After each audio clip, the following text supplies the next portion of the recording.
Cette délégation française composée de 10 journalistes, de 3 membres de l'Institut du monde arabe et d'une représentante de l'Office du tourisme marocain est venue à Touba pour des liens d'échange et de partage avec les autorités religieuses.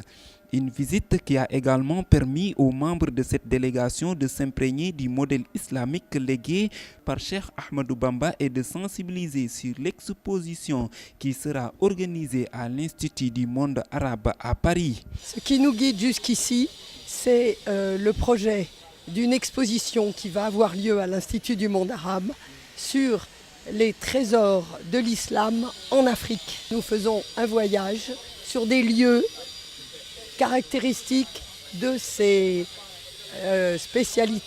spécificités de l'islam, notamment en Afrique. L'islam est une religion de paix et de tolérance, un constat général partagé par les hôtes de la ville sainte de Touba lors de cette visite.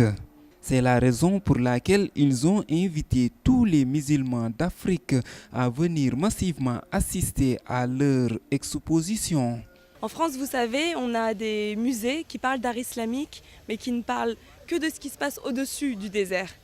Et à l'inverse, on a des musées qui parlent de l'Afrique subsaharienne, mais qui ne parlent pas de l'islam. Alors il y avait vraiment un besoin de parler des cultures de l'islam qui sont propres aux sociétés subsahariennes et qui n'ont rien à voir avec ce qui se passe dans le monde arabe.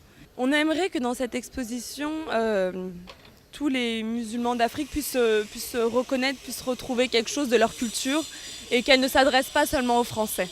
Accueilli avec tous les honneurs dits à son rang par les membres de la Dara Hizbut Tarqiyyah sous la conduite du responsable moral Serigne Atou Diagne, la délégation a été reçue par le porte-parole du Khalif général des Mourides, Serigne Bassirou Mbacké Ibn Serigne Abdou Khadr, qui a formulé des prières pour une réussite parfaite de l'organisation de l'exposition sur les trésors de l'islam en Afrique.